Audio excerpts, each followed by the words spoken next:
Evening, everyone. This is Councilmember Rick Cole, and this is City Talk, a monthly opportunity for us to look beyond the borders of Pasadena and talk about the issues that affect our community.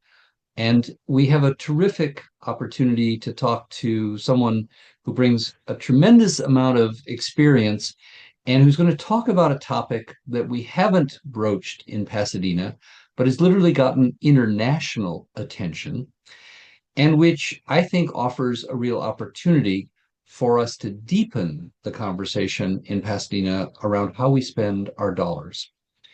The city is currently in the process of adopting its 26-27 operating and capital budget. The council's already adopted a capital budget of about $250 million. Those are projects where we'll be spending that much money this year on fixing our streets, fixing our sidewalks, replacing roofs on our libraries, upgrading our electric system, fixing our water pipes, on and on and on. Behind that are about $2 billion worth of projects which are currently unfunded because we're an older city and our infrastructure is getting old, and figuring out how to meet that challenge is going to be the work of probably the next 10 years. Meanwhile, on the operating budget, Pasadena is in better shape than most communities throughout Southern California, at least in terms of our reserves. We have a policy that we want to have about 20% reserves. So if there's an emergency or a severe downturn, we can ride out those by relying on our reserves. To give you a sense, the city of Los Angeles, which of course is far larger, about 30 some times the size of Pasadena, has a budget reserve which is much larger in dollar amount, but it's only 5% of their operating budget. So we have about 4 times as much cushion as the city of Los Angeles. And so participatory budgeting, which is going to be our topic tonight, is about taking these giant budgets, in the case of Los Angeles, $13-14 billion, in the case of Pasadena, about $1.5 billion, and beginning to think about how would you spend it? And by taking a bite-sized chunk out of that, I think it has two really important positive impacts, which we'll be talking about tonight. The first positive impact is that it actually empowers citizens to make decisions, to decide in their own neighborhood what are the priorities and where would they like to see their share of the resources be directed. It's very modest at first, but it can grow. But the second thing is that by empowering people and actually giving them, it's not like high school student body government, right, where a lot of it is sort of symbolic and popularity contest. This is about actually giving you the power to allocate dollars and have them get spent where you can see and touch and benefit from them. And that process actually gives people a sense of agency. We usually think of the word agency meaning, the Federal Aviation Agency, but agency really has another meaning, which is the ability to make a difference. That you're not just a spectator when it comes to government and democracy, that you're actually a participant, an active participant. Back in the distant past, and even in some communities to this day, the budget of towns and villages in New England was decided by all the voters showing up on one night and voting on the budget. That obviously is not going to happen in a city of 140,000 like Pasadena or a city of 4 million like Los Angeles. The budget is decided by the city council. But participatory budgeting is giving citizens a piece of that action, and it gives them a sense of what are the choices and makes them much more participants in the process instead of spectators. And that's ultimately what self-government and democracy is all about. And we're in the 250th year of that experiment, and we're constantly looking for ways to keep that energy and that spirit moving forward. To talk about participatory budgeting is someone who's actually done it. Capri Maddox is the general manager for the City of Los Angeles's Department of Civil Human Rights and Equity. It's a small and new department. Capri actually left the city attorney's office on leave to set it up, and she's been running it for the last 6 years. Tremendously high expectations from this department, and it bats way above its weight in terms of having an influence. They've run a campaign, for example, in these times of toxic polarization and rising anti-Semitism and Islamophobia and polarization over immigration. They've run a campaign about here in LA, everyone belongs, that everyone has a place in Los Angeles. And that's made a meaningful difference in that great metropolis that borders us. Capri is obviously an attorney, having come from the city attorney's office, a graduate of the Pepperdine Law School, and a proud graduate of Cal State LA. And she has been, in addition to her professional roles, a community leader in the Southland, whose voice has been a contributor to thinking broadly about how we work together in this extraordinarily diverse melting pot we call the Los Angeles region or Southern California. So before I ask Capri to introduce herself in a moment, I want to just briefly outline why we're talking to Capri. So the city of Los Angeles decided, having paid attention to this mood or this trend of participatory budgeting, which really began overseas and has spread to New York and other cities across the country, Los Angeles decided to experiment and see how does this work, and actually allocated, I believe, $10 million to the original pilot project. That's serious money. Um, and to actually put the power for spending that money in the hands of various communities in Los Angeles. That pilot project has happened. We're going to talk about that, what the lessons learned are, what the challenges are, what the benefits are, and what the prospects are for doing that again. And then we'll explore, does that model have potential for Pasadena? What would it look like? How would we start it? And so the format is the city talk is for an hour. So we'll wind up right at 8 o'clock. But while this will be a conversation between me and Capri, I welcome you to put in the chat any questions, and I'll try to keep one eye on your questions and comments and feed those into the conversation we're going to have with Capri. But let's start, Capri, by sharing a little bit about you grew up here and you care about this place. Um, why a career in public service and why the path that you took in public service? I think that frames what we're going to talk about for the rest of the hour. Sure, Council Member Cole. It is truly an honor to be here and share space with you and the residents of Pasadena and beyond. I'm a Angelino through and through. I've lived in several places, Philadelphia, New Jersey, North Carolina, but I was born in Los Angeles, downtown, and I still spend many, many hours working for the city of Los Angeles in downtown in the downtown area. I'm a graduate of Fairfax High, double alum of Cal State LA, as you mentioned, my beloved alma mater. And of course, Pepperdine Caruso School of Law is where I attended law school. Law's my second career, and I was a public servant before and after law school. But let me tell you why I became a public servant. I showed up at Cal State LA.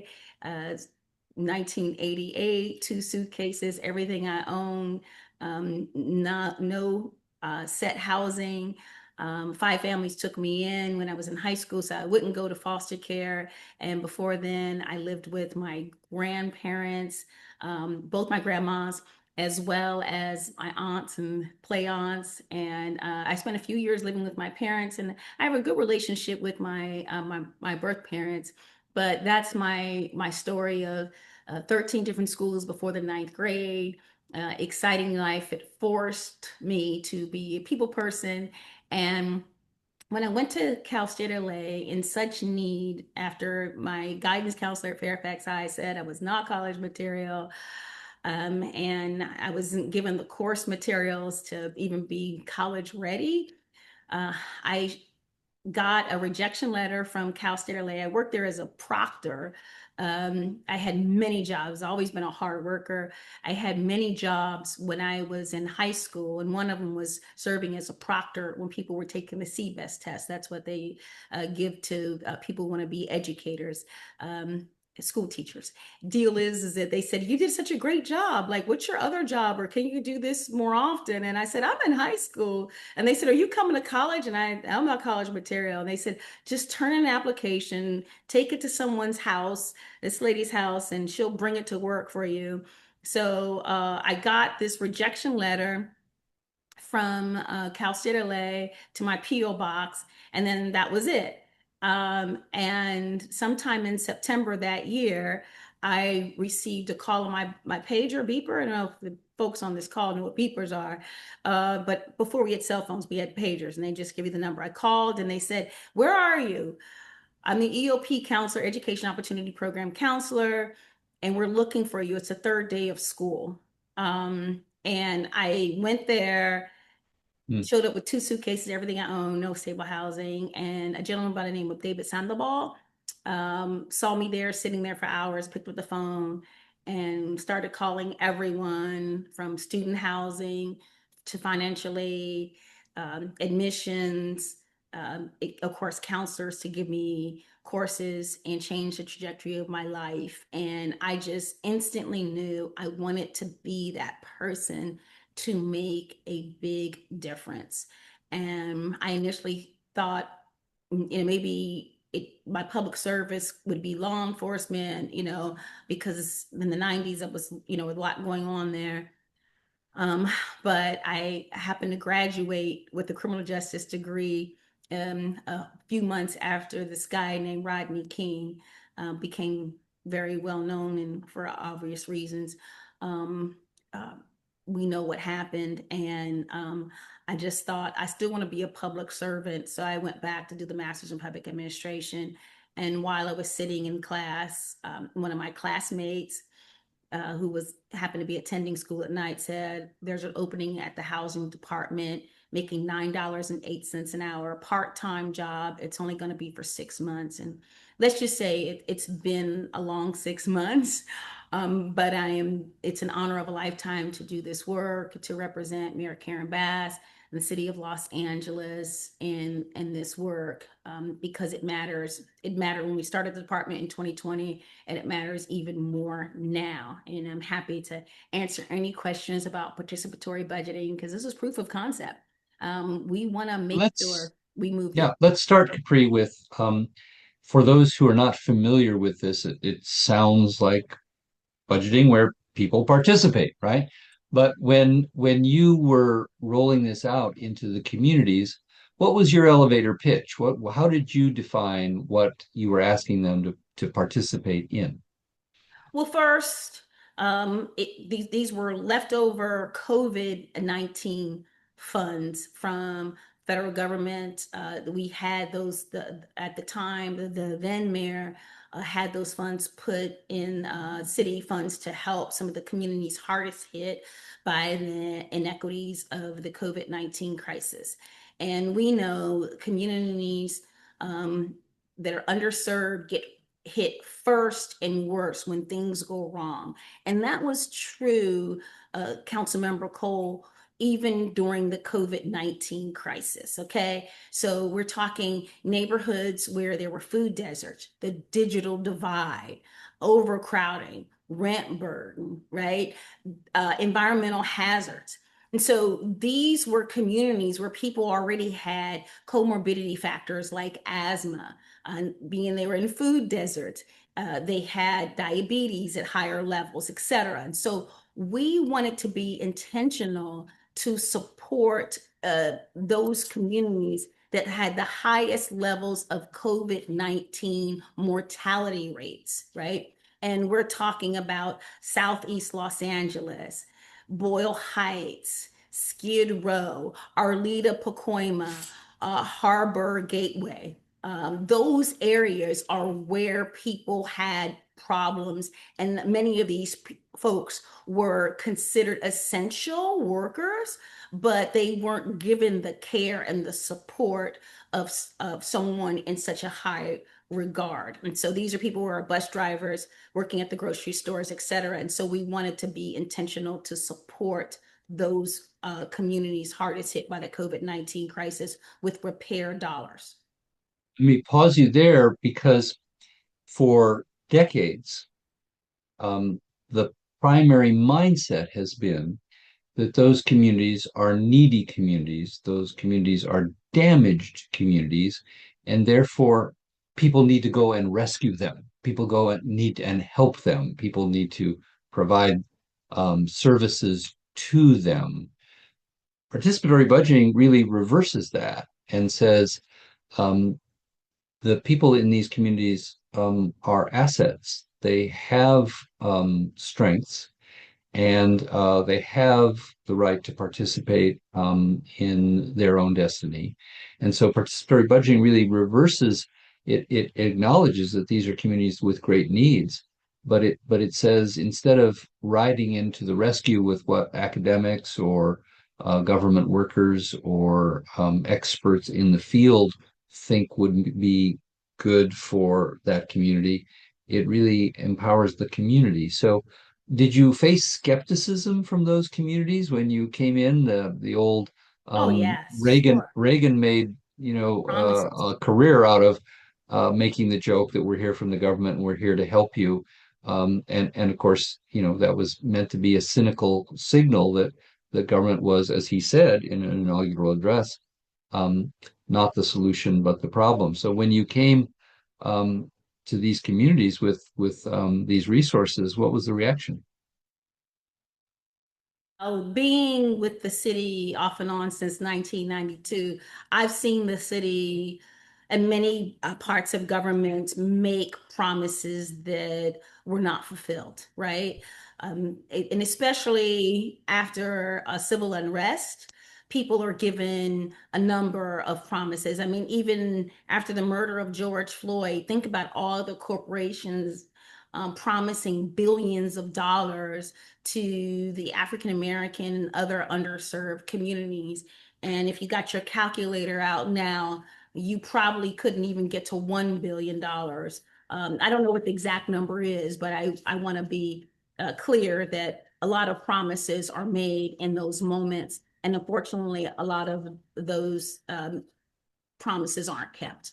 And that Mhm. is what we were dealing with in the early moments of participatory budgeting. We had this program roll out in two phases. We started with Boyle Heights, Mission Hills, in Southeast Los Angeles. Mission Hills, Panorama City, North Hills were the second area. Boyle Heights, the first one, and of course, Southeast Los Angeles.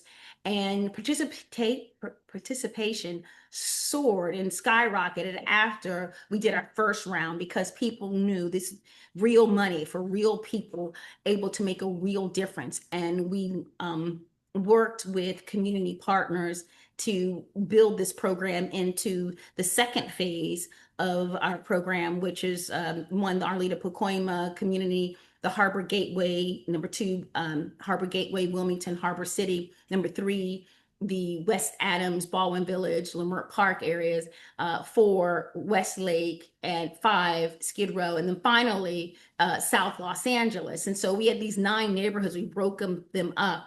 And so the first phase, we didn't have as much buy-in. People were like, what is this? Are you serious?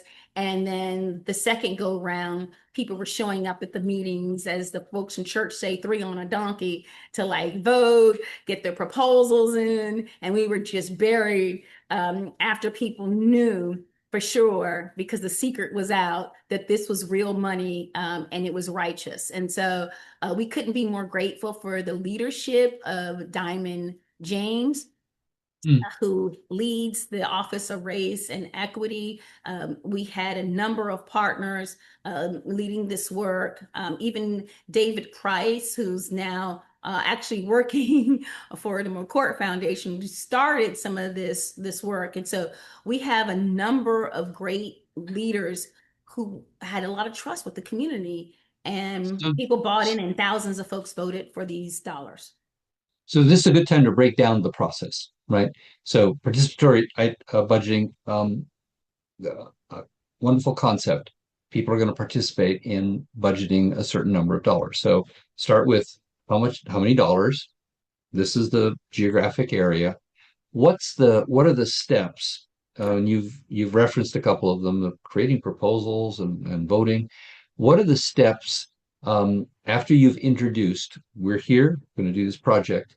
What were the steps that led to an outcome for participatory budgeting?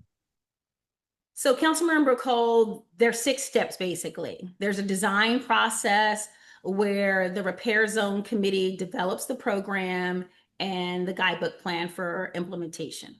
And There's that committee is community leaders, neighborhood Yes, council, yes, council. community leaders, and we have a steering committee of 17 individuals.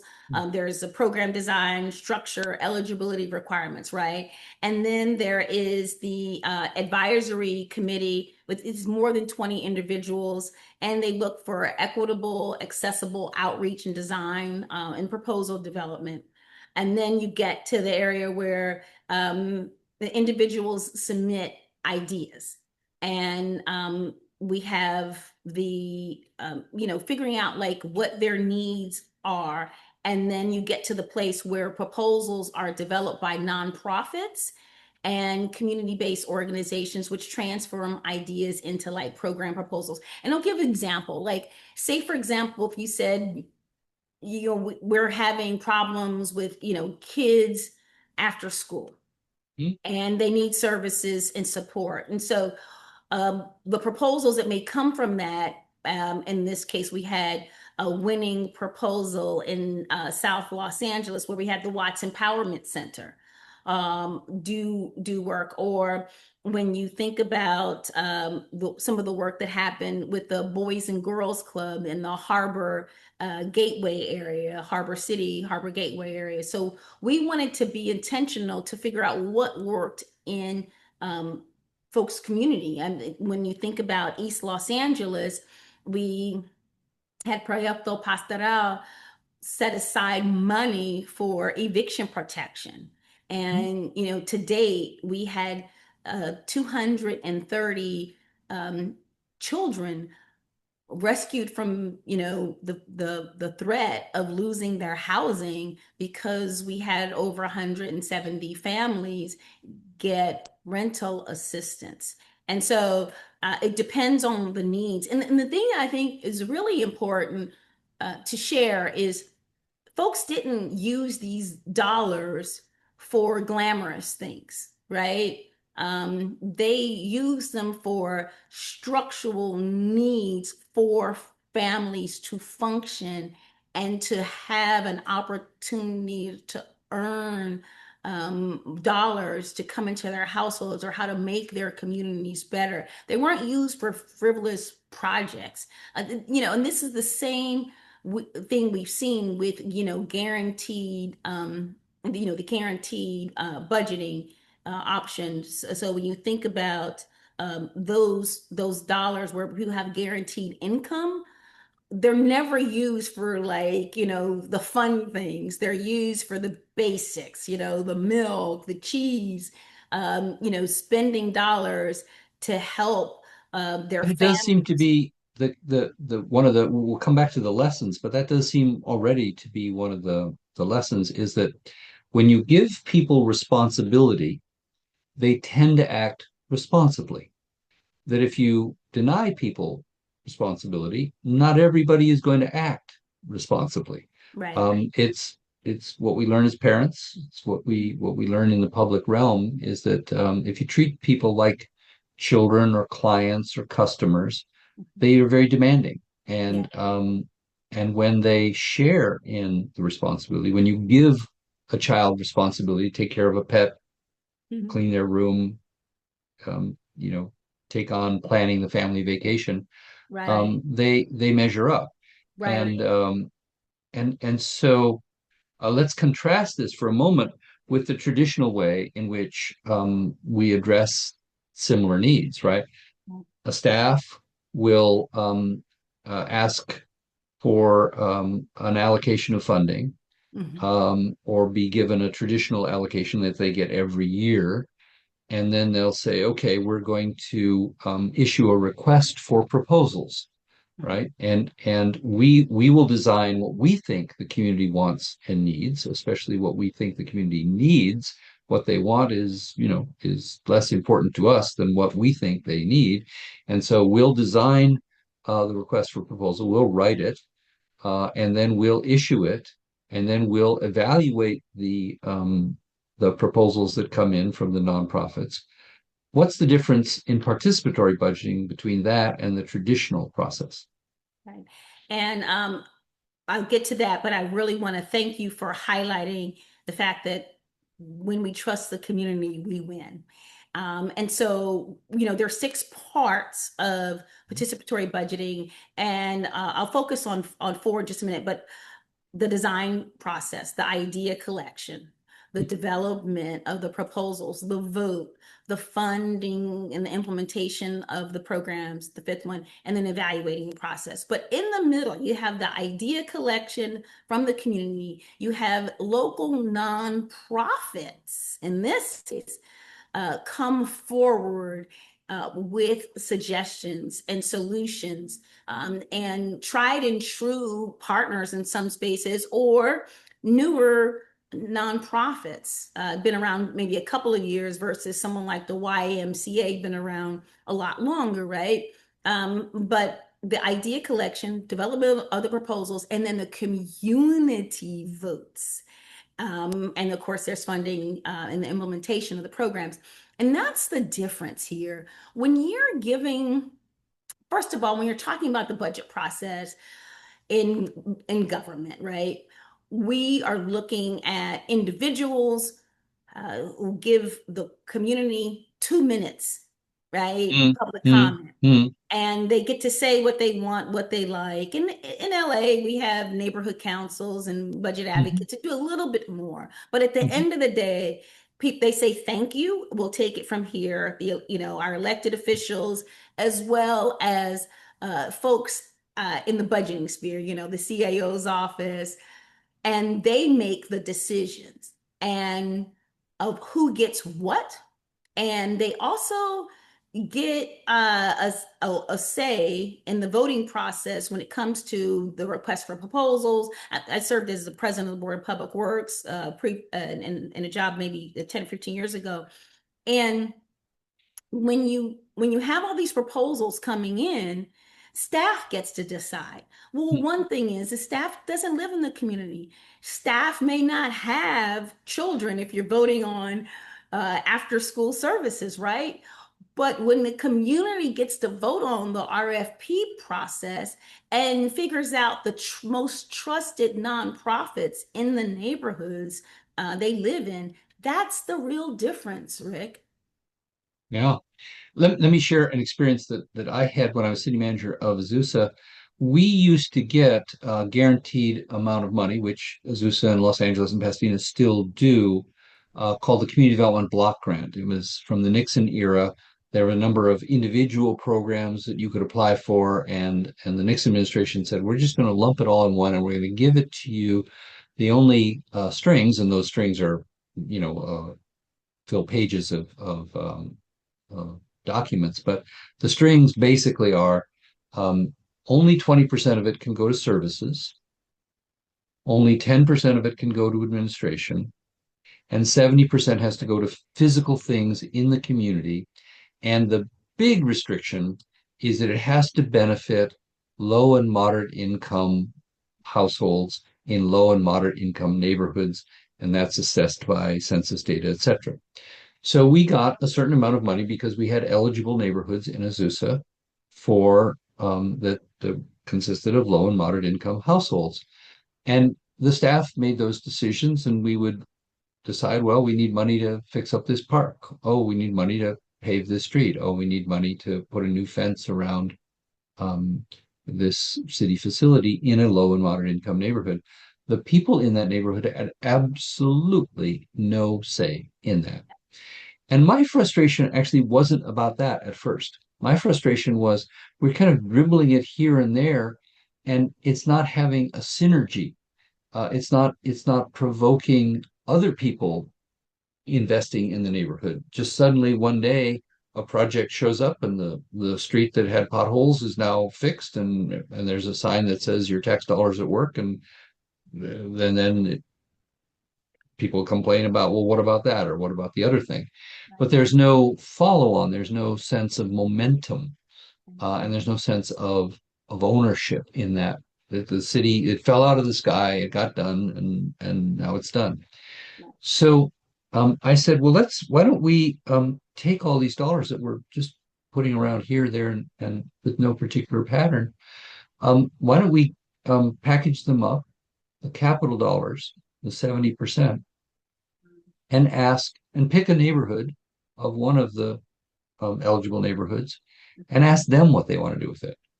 And everybody scratched their heads like, well, why would we do that? And I said, well, who knows better than the folks in that neighborhood?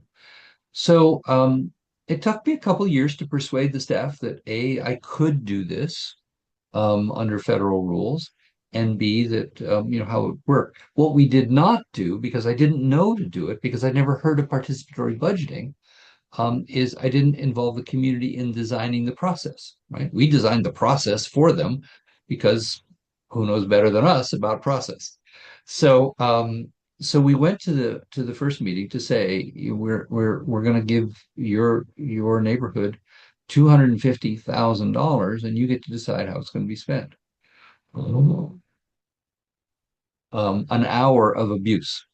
You people at City Hall have never helped us. You people at City, I call it and I never get anything fixed. You haven't trimmed the trees and blah, blah, blah. This is all a big joke. Somebody's told you you have to ask the community. You're not going to really ask the community. You really know what you're going to spend it on, blah, blah, blah, blah, blah. It's like, wow, I had no idea we would face this kind of hostility. But we persevered. And as the same phenomena you had, which is when we went through the process successfully, the projects came out of the ground, people said, wow, those were my ideas. Now they're here.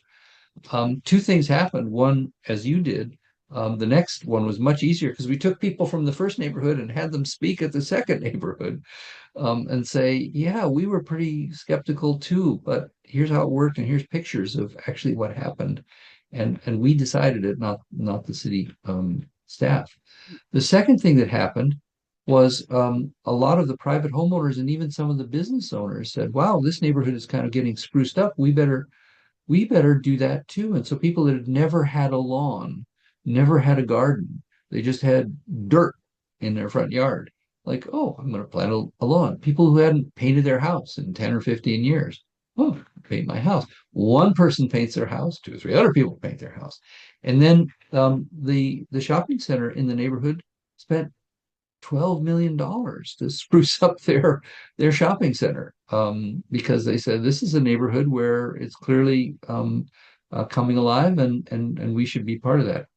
So I had a very positive experience, and then I discovered that there's an international movement that believes in this, that other people have discovered this, and that other people have actually figured out how to do it much better than we did it, seat of the pants. So to what extent were models from New York and from other cities and from around the globe, to what extent did those inform your approach to participatory budgeting in Los Angeles? Well, and you touched on this earlier about our pitch and Mm. talking about what people have done in other countries. 7,000 cities all around the world have already done this. And um, Wow, that, but 7,000. That's a big yes, number. yes, since 1989, it started in Puerto Rico, Brazil, right? Mhm. And, those investments in infrastructure, thinking about the water quality, providing support with schools. Actually, even they did a lot of work which actually reduced infant mortality rates. The infant mortality rates dropped by like 20% because of Mm, some of these participatory budgeting programs in 1989. And mm, I do understand the community development block grant program. I actually happen to be a CDBG community development block grant analyst.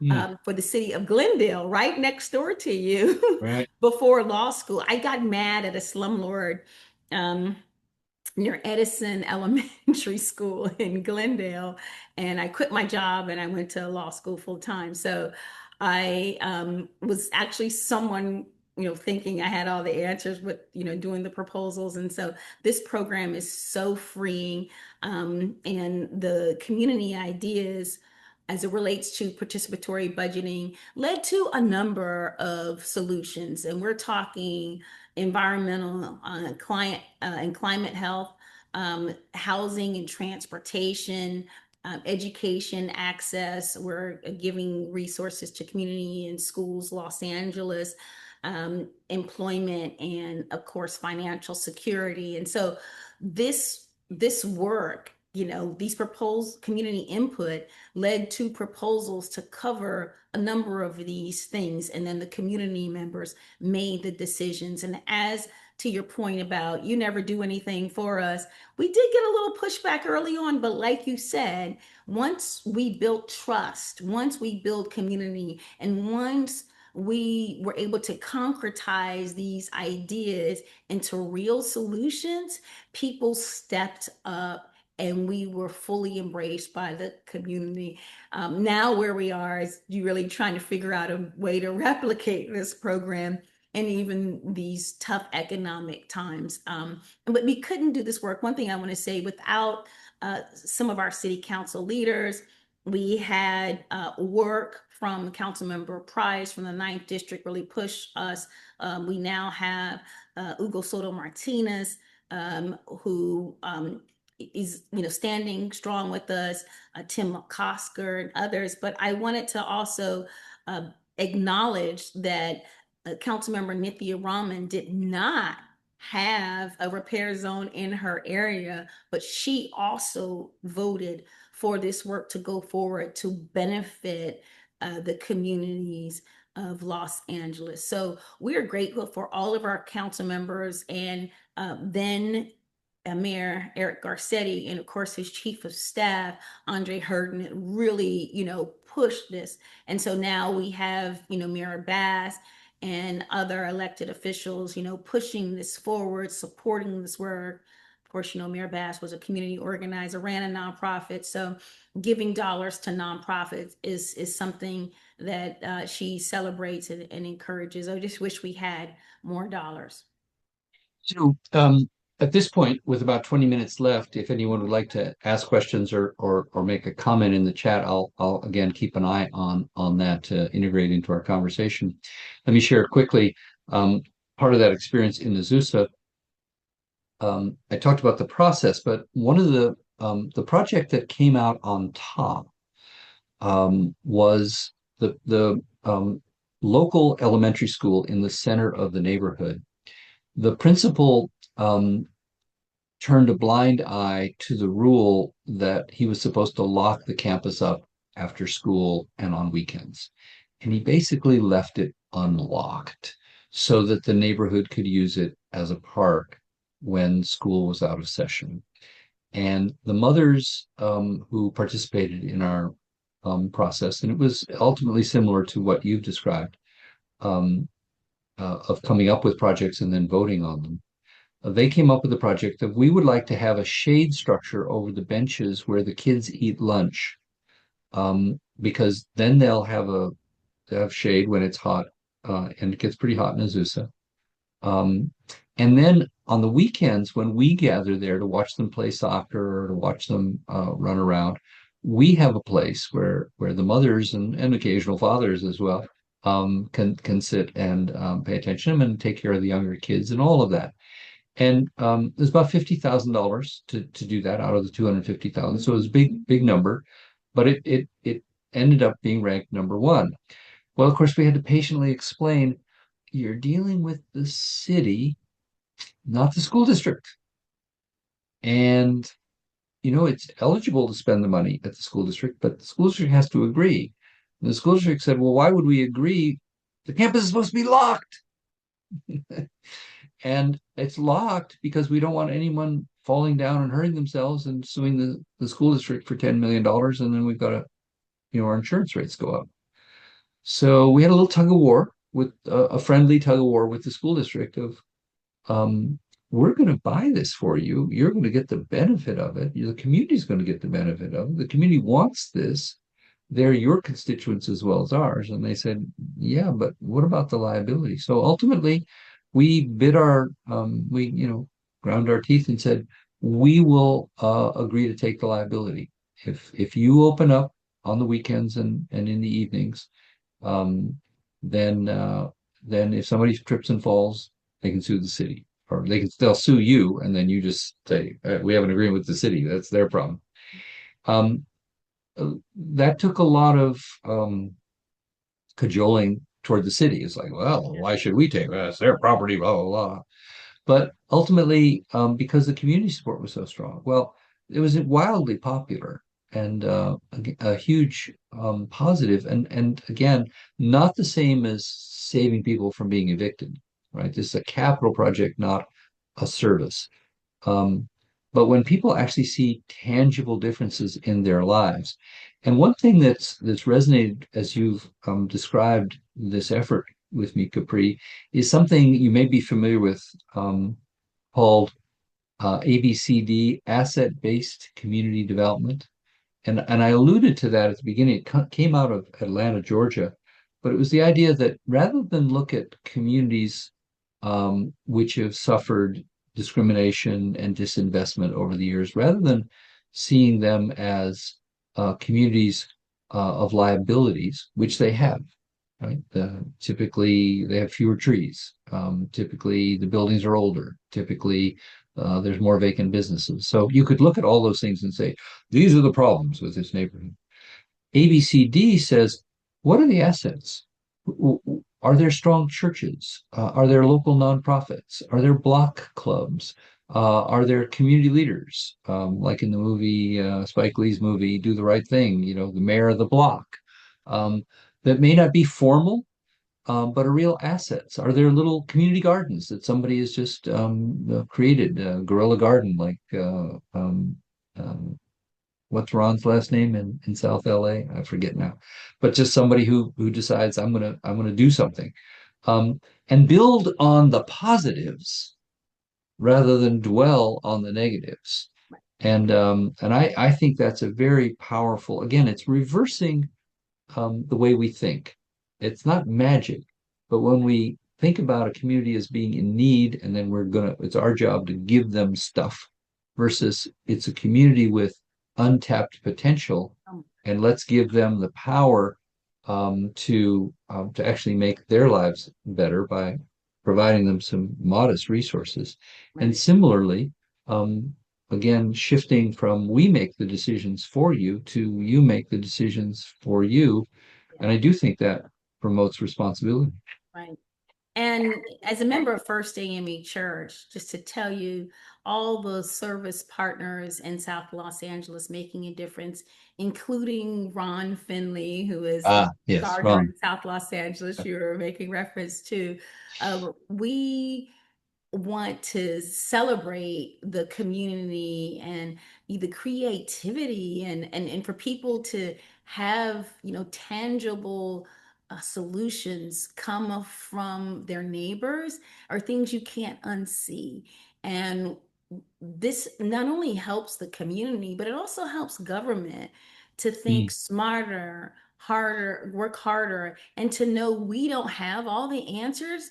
And in some spaces, we don't need all the answers. And, when you think about the shade structure, government could have spent $5 million in that same neighborhood and not been able to do exactly what residents really needed. So, and in these times, and I'm being a community development Black grant analyst alum, our pot shrank every year, right? And we had to do so much more, and we had to be creative and collaborative with, getting maybe two or three nonprofits to work together on a project. And now having the communities come up with the solutions makes a world of difference. And just again thinking of everything from after school care to rent support, to street medicine. Charles Drew University, um, received over $1 million for street medicine. There's so many people in those zip codes afraid to go to the doctors. They're not going to Yeah, go to the yeah. hospital.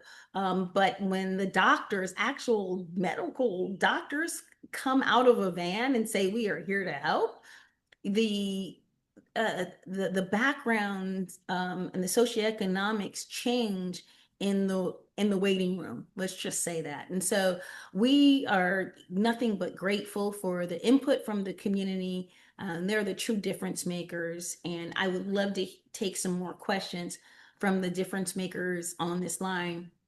So you mentioned six, and if I heard you correctly, the sixth step is the evaluation. Yes. So what did you learn that now that we've done it once in 9 different neighborhoods, we'll do it differently next time?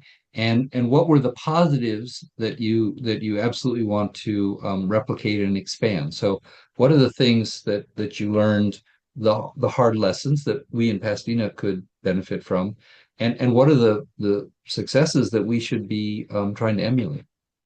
So the funds are completed in 3 areas so far. Hmm.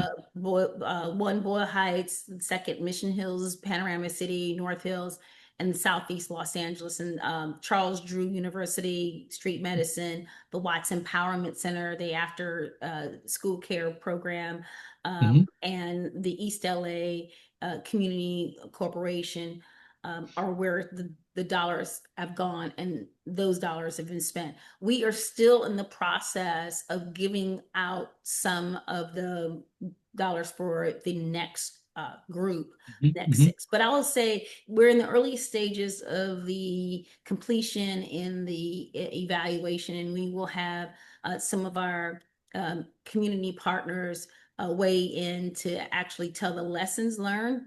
Number one, give the Mm, money to nonprofits. They mm, can get mm, things further, faster, mm, and mm, more effective than government, right? mhm, And we need to support the orgs through the city contracting process.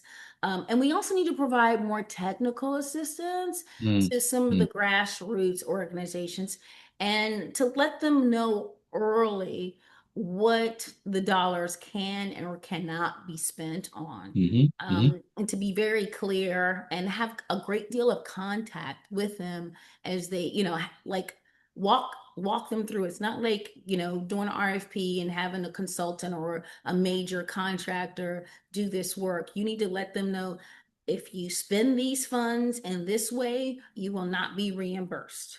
mhm, It is not a permitted way mhm, to mhm, allocate the mhm, funds. And mhm, so those were examples. Also giving them an opportunity to document their work and mm, have mm, more interaction even with the city as they're celebrating their program wins, making sure we have opportunity, whether it's social media, allowing the elected officials to come out to celebrate the wins, as well as and this is something that I'd like to do more of, is to have philanthropic partners come out to see this work. So even if your city can't set aside the dollars next year or the years to come, you can have philanthropy say, we could do participatory budgeting, and they could set aside the $10 million next time, right? And $8.5 million actually goes out on the streets. We had evaluators and so many folks really help us to get this launch, the participatory budgeting. Um, um, Consultants were, just like amazing. Another thing is we needed a lot of translation. You need a lot of dollars for mhm, translation mhm, mhm. services. Yeah. And the thing about these 9 neighborhoods, hardest hit by COVID, Mhm, digital divide, food deserts, and all of the wrongs in life. But you should know that 87% of the people in these neighborhoods, we didn't do it based on race, we did it based on needs. mhm, And 87% of the people in these neighborhoods happen to be people of color. mhm, 50% of the city of Los Angeles's residents, City of Los Angeles residents living in poverty, live in these very mm, nine mm, neighborhoods. mm, And mm. so, serving the populations in need, getting the highest impact, really made a difference. And quite frankly, even living in these times now, we don't have the federal government scrutiny of race-based support anyway. It is just based on where the digital divide is, where the food Mhm. deserts, where the um, environmental hazards and other issues are. So we couldn't be more grateful for this work. And pa paper votes and in-person votes were also a must. And of course, having a third party auditor was something that was really important. And we, give honor to everyone who Like came. Price Waterhouse doing the balloting Exactly. results for the Oscars with Exactly. with one mix-up famously a couple of years ago. It does give credibility when it's not, oh, the city rigged it. We certainly have way too much of that suspicion out there, justified or not. Right. And so making sure that everything's on the level, that's a trust building mechanism. We just have a couple more minutes. Um, we dipped our toe a little bit in Council District 2 simply by having a group of volunteers organize a budget workshop on the city budget, not a participatory budgeting model where we're giving power, but at least to have meaningful discussions at roundtables versus the 2 minutes you referenced early on, right? You get 2 minutes to say how you want to spend $13.2 billion, right? Um, in the case of Los Angeles, or you get 2 minutes to how you want to spend $1.5 billion in the city of Pasadena versus an hour with your neighbors talking about what they want, what you want, where's the common ground, where are the disagreements. It's just a first baby step, but I'm very much a believer in democracy, and I think that again, giving people power is not giving away the power of the elected officials. It's actually multiplying the power because instead of hoarding the power, which is diminished because people say, "Well, the hell with you guys! You don't vote right. You don't listen to us. We don't get what we want." By again reversing those dynamics and giving people some sense of responsibility, again, two things happen. One is they have to listen to others. In a public hearing, you're just talking to the council. You're not talking to your neighbors. You people, we voted for you. You do what we want, or you're going to be voted out next time. Versus, let's get people around the table. The person that's really interested in how quickly they can get to work and doesn't want all these bike lanes slowing me down, and who rides a bike anyway. When they sit down at the same table with a mom who does want to ride her kids to school or wants them to be able to ride to school safely, suddenly you're not yelling at the city council. Suddenly you're having a discussion with your neighbors. And I think that changes the dynamics and it begins to lower the toxic temperature that we see so often that's magnified by social media. In years past, it was talk radio. Um, and often it's whipped up by political forces that want to demonize those people so that these people can have more power. I think it may seem idealistic in a city of 4 million to try to revive that democratic sense of responsibility. But kudos to you, your staff, the participants, and the citizens. And Right. I mean that not Mhm. United States documentation, but the people who live in these communities Right. are definitely citizens of those communities. Yes. Mhm. They came out and they came out Right. in large numbers and they were patient enough to participate instead of 2 minutes, you do what I want, Mhm. um, several weeks of participating to come to what we want as a Right. community. Right. And it takes all of us, right? Mm. As you mentioned, as we started our campaign, LA is for everyone, right? And by the way, people can learn more about our work at laisforeveryone.com.